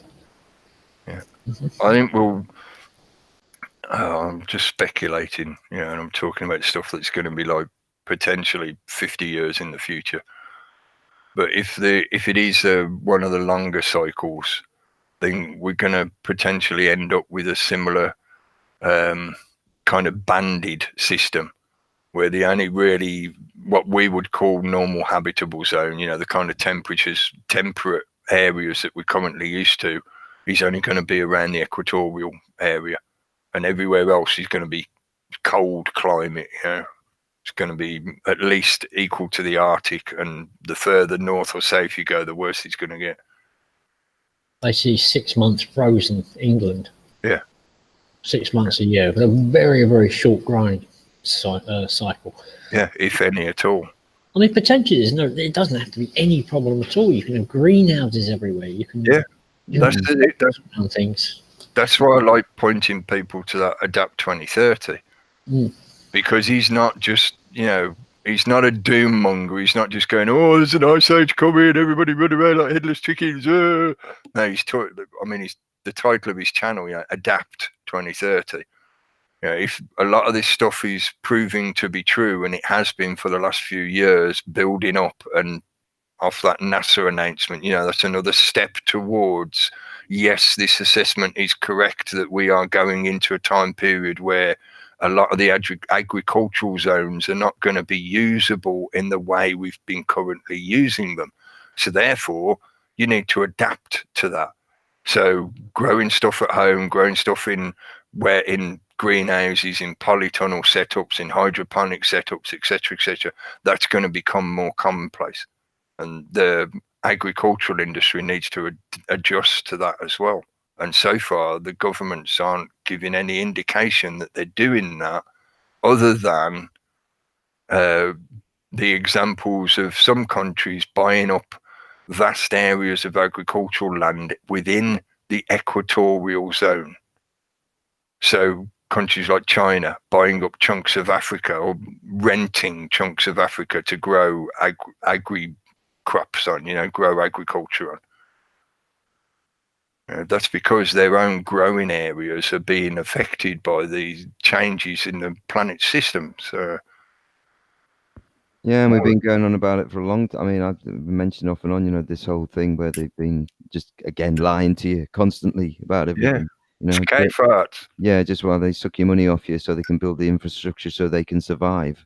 You know, something like that. You know, we don't give a shit. You know, they just creaming off all the money and, you know, basically putting most people in fear and getting daft people to go out like Extinction Rebellion lot. And think about it from the point of view as well. For us to do anything in this reality, it requires energy. You know, so if you're living in the woods, just you naked, you know, living in the woods, you still need energy in your body to physically do things, blah, blah, blah. In the same way, whenever we want to produce something, growing plants and stuff like that, Even growing, I know growing a plant, you yourself don't actually have to put a hell of a lot of energy in, but you do still need to put a little bit of energy in. And the plant itself needs a certain amount of energy that it absorbs from the environment and the sun, etc. So that being allowed for, and you seeing how growing environments are going to need to do things such as move indoors, and in doing so they will more likely need a bit more energy invested into them to actually achieve the growing cycle. So there's going to be more lighting and heating and stuff like that. That's going to put more strain on the energy circuit of the societies, so the national grid and whatever. If they don't switch the system to a more efficient system, there is not going to be enough power to be able to grow enough food to feed everyone. So part of what they've been doing in this paradigm shift changeover, I know they use the green agenda to push the fault onto us and all that kind of shit, because that's part of the manipulation. But the reality is they know they need to adjust the way energy is produced and used, because if these changes do start taking place, like the climatic changes, the solar cycle changes, then more energy is going to be required to actually produce food. So part of this is the way I think about it anyway when I look at these kind of questions. Part of the agenda about 5G leading into a technocratic society is not just about them being nasty bastards who want to control everyone because they're control freaks and they're scared of us all coming for them and shit like that. It's not that simplistic. They're also looking at it from the point of view of, like the farmer managing the farm, managing the herd, that farmer needs to calculate how much diesel do I need to put in my generator to keep the barn warm during the winter so that my cows don't suffer ill effects or die from the cold. Yeah, that's what they're doing, and that's why they want a technology like 5G that leads into a technocratic infrastructure that allows them to monitor literally everything we're doing, so that then they can make their systems of supply and demand more efficient. Yeah, I tell you the other thing that reminded me, the thing about 5G, I was just going to say, so they can monitor every last drop of electricity. But what surprised me with the rising price of electricity in England, I've never actually seen a video or heard anybody saying, I went around my house and I tested how much electricity everything uses, like the iron, the microwave oven, things with a heating element use an incredible amount of electricity to heat something. And nobody's ever done a kind of, an investigation into the things in the home that you can do some other way without using, a bit of 5 amp. Without using a gadget, yeah. Well, yeah, without using the gadgets that take up the most electricity. Like I said, things like irons and that. And you can get even a piece of decent charcoal in an old style iron, and it works. Yeah, and you could use candles, you can use oil lights, and then if it's a CO2 people come after you, you say, you're joking, man. A candle uses 1/10 of the CO2, but the electricity would. Yeah, a candle can't monitor how much you're using it. Yeah, true. And the charcoal heated iron can't report to home base about how many clothes you iron today. Yeah. Exactly, but that's ways to. But another thing is that people don't appreciate how finely balanced nature is. I remember a story about a woman in Scotland, and she had her house and she had a little garden plot where she used to dig oats, which used to grow oats, yeah? And in this garden, there are all these little bits of black flint. And her son had said to her one day, like, oh, why don't you clean that garden up for once, take all the bits of rock out. So she did, yeah? She spent a week or something going through and picking out all the bits of black flint. And that year, the oats wouldn't grow. So she put them all back. And she said this was flint. This was a really hard rock, so there's no mineral coming off of it. But somebody worked it out and said what it is, when the sun does come up, it hits that black flint and gives just a tiny bit of extra heat to the soil. Yeah. And that is the difference between getting a crop of oats and not getting one. Yeah, just that little bit of black rock spread them under the garden. That made the difference. So yeah, it's Almost like a thermal blanket. yeah, it's a big difference. And that 2030 talks about having to make fields smaller with walls around them, because you've got to take away the wind, because that can freeze the earth. You know, you've got to.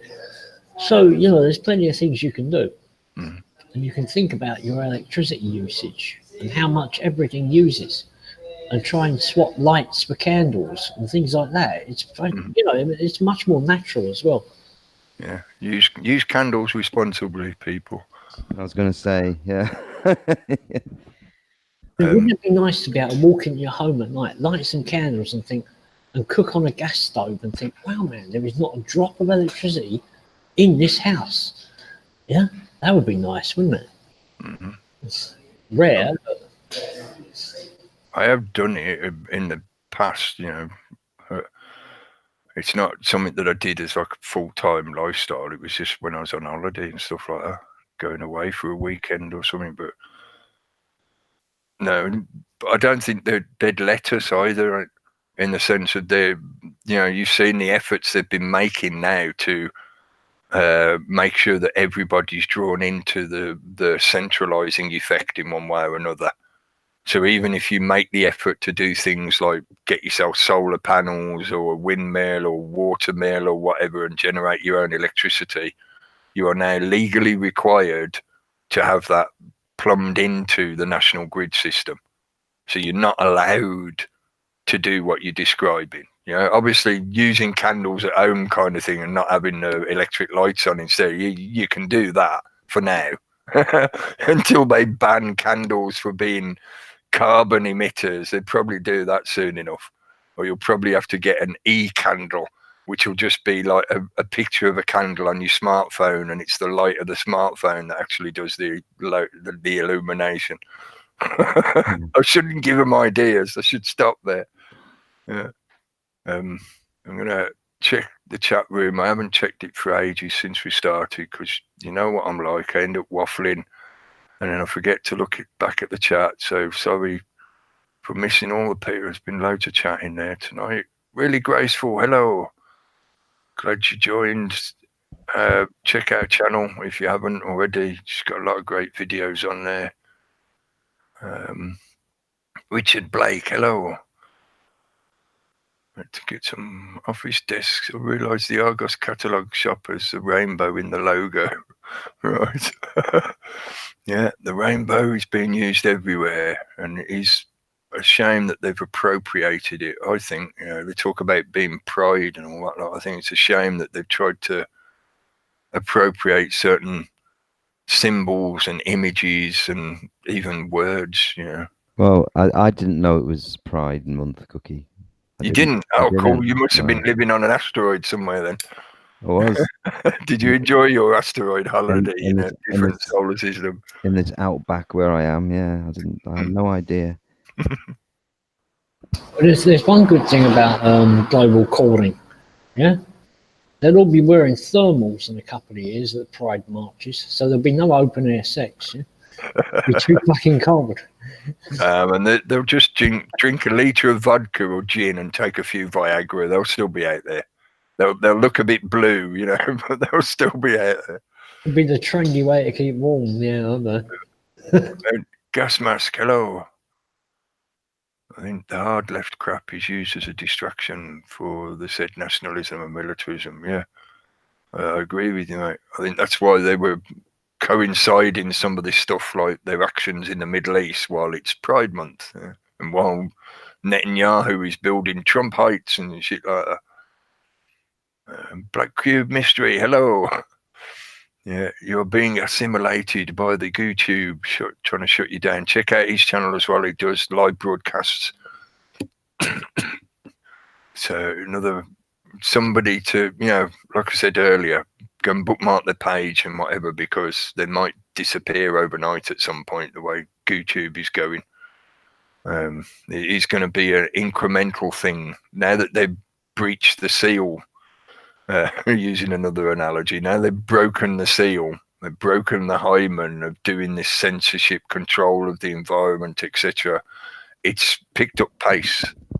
Yeah, several years ago, they were quite careful about how they did this kind of stuff, because they knew that every time they jumped on someone, that someone becomes almost like a martyr, and they become an example. You know, everybody would gather around and go, look, they've shut so and so down, look, this proves their tyrannical bullshit. But now they've sort of got the public in this mindset of speech is violence, therefore some speech has to be shut away in a box somewhere, and the public is well on board now, I think. But you know, it's built up over the last several years, and you can see how it's accelerated up till recently. And in the last 2 years, there's just been one after another, a wave after wave of them doing some kind of censorship or introducing new bad words that from now this point you're not allowed to say, things like that. Interesting to go more to websites as well. I think that's important. Yeah. You mentioned that more, because you know we tend just to go to the one-stop shop, which is, you know, the YouTube or somewhere where it just displays everything there in one go. But I got out the habit myself, to be honest with you. So it's a habit I need to get back into. Just go directly to the websites rather than just the YouTube sometimes. And there's more on the websites as well, generally, more information as well that you miss. And I know Richard Hall, is it Richard D. Hall, or is it just Richard Hall? I'm not sure. But anyway, he put a latest one out, and I think it was, did you see that one where he forced you to go to his website if you wanted to watch it? He just put up a little 2-minute thing, and then the screen was just literally just, well, not blank, but had some whatever on it, picture, and that was it. So you had to go to the website to view it.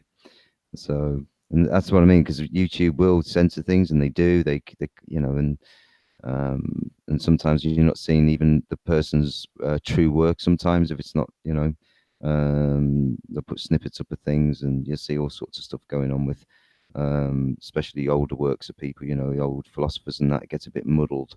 So sometimes you have to go and look at websites and things, other websites. You know, not just YouTube. Some people seem to just use it for everything. You know, it seems to get used just, you know. Well, it has become the platform for video content. But then, like listening to everything, no one's looking at websites anymore. So it's very much been turned into the equivalent of mainstream TV, and in that way, it's been dragged along into the herd. I mean, the Twisted Media did a fucking brilliant video about this kind of shit. That one. Yeah. Great minds think alike. It's funny as fuck. I'm glad they got such a good response to it as well, because that is like the old days when something would go genuinely viral, you know, just because it was good and it clicked the zeitgeist kind of thing, and people ran with it. But at the moment, the way things are, I'm really glad that they got such a massive response to that video, because it's fucking spot on. Yeah, it's got some really good examples as well for anybody wanting to make their own YouTube channel. Yeah. I mean, they've forced it in a way with the censorship now, which we see all the time. We've explained it throughout the last few hours. You know how it's being worked now, literally on the spot censorship. You know, anything you say, like with Jeff's uploads taken down same day, or you know, some have been taken down mid-broadcast. You know, you know, they're literally, you know, we're on these things, like, you know, and that's been going on a while. So people do get fed up.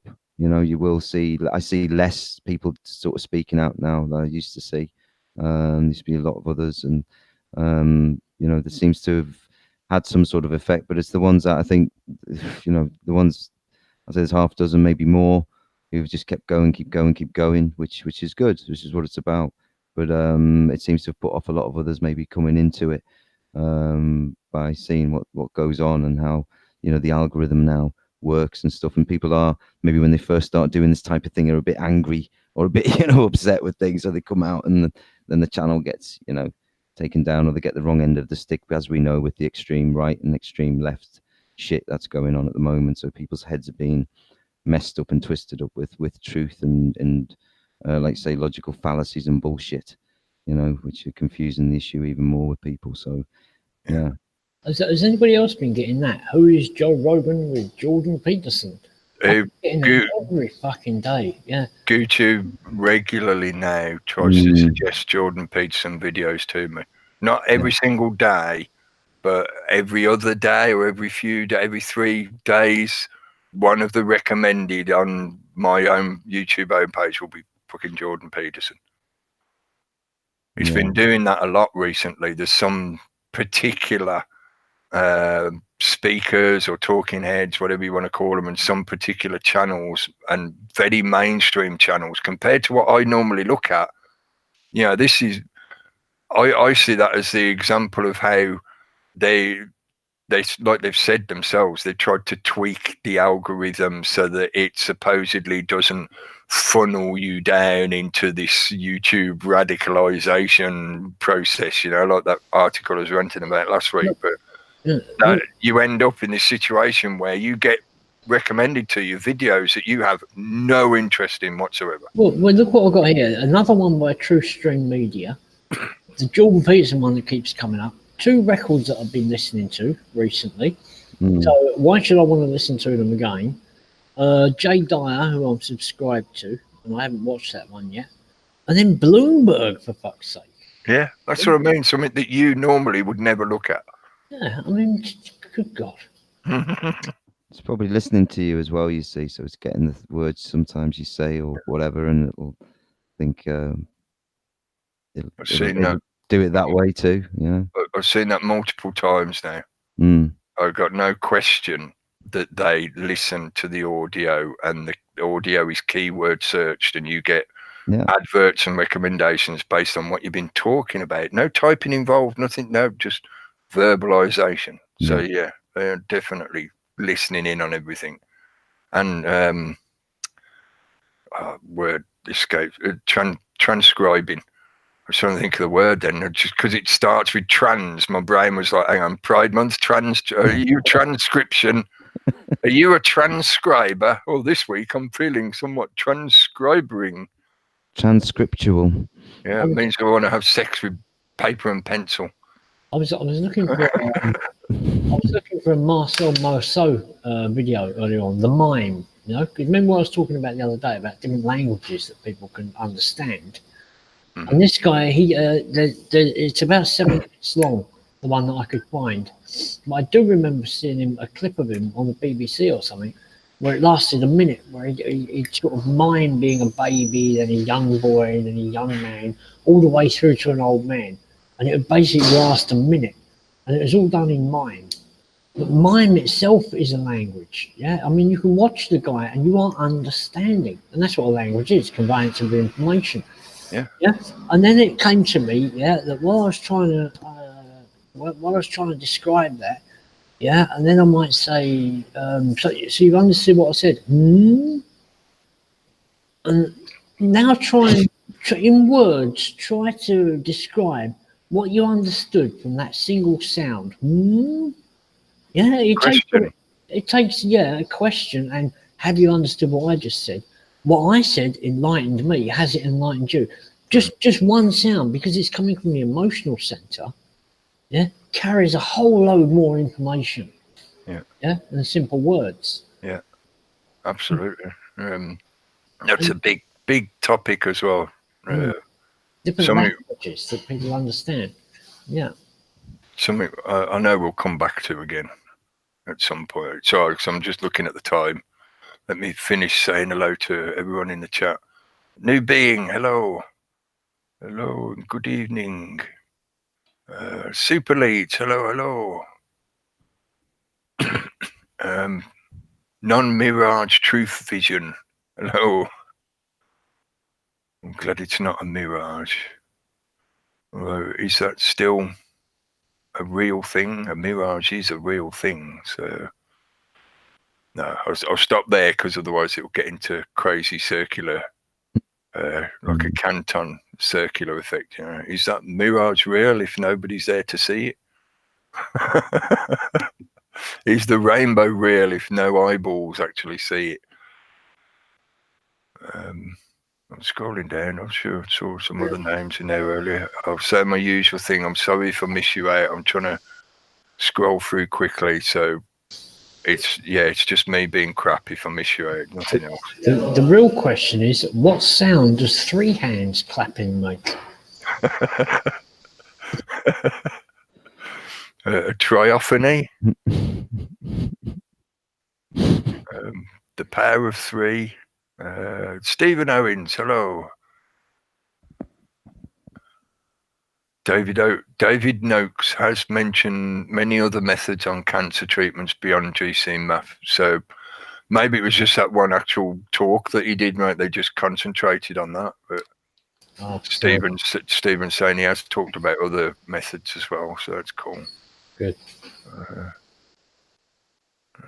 Dotty Groove Dodger, hello. And Eman Perdama, hello.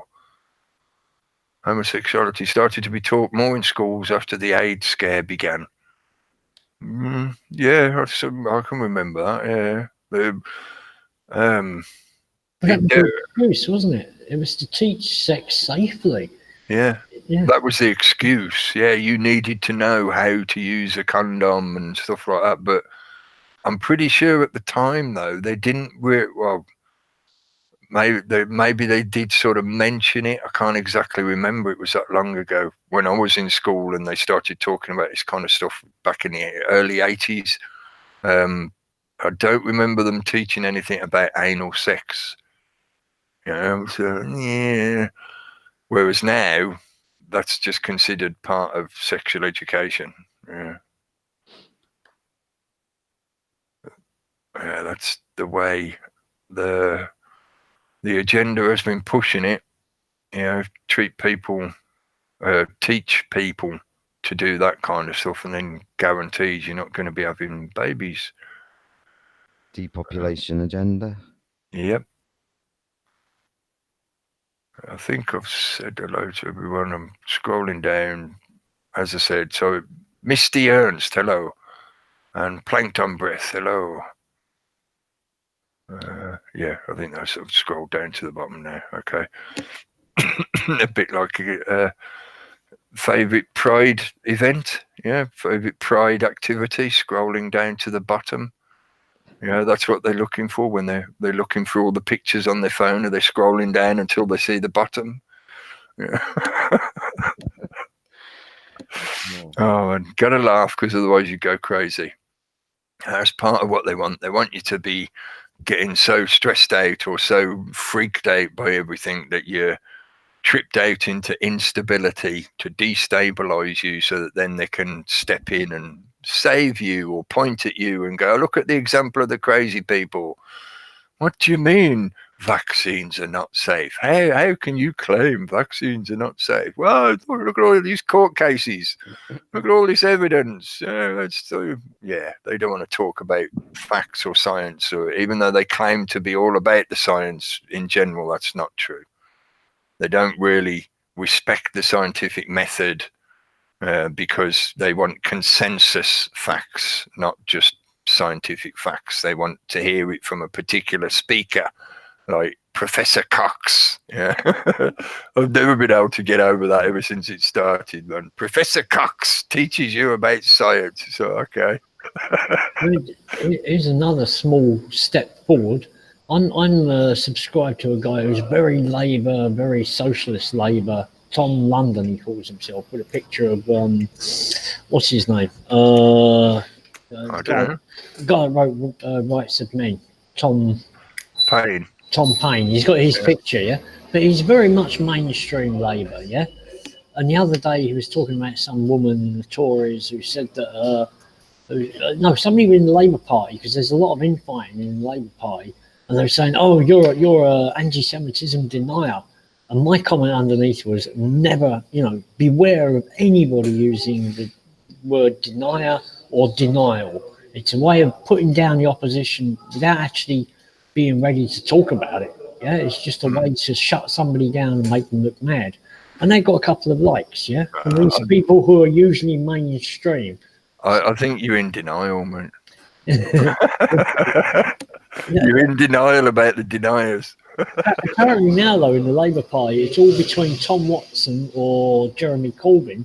And the weird thing is, Tom Watson is saying, "Oh, we need a second Brexit vote." So now a lot of people are saying, "Oh, but you're denying the democratic vote of 70 or so many millions of Britons."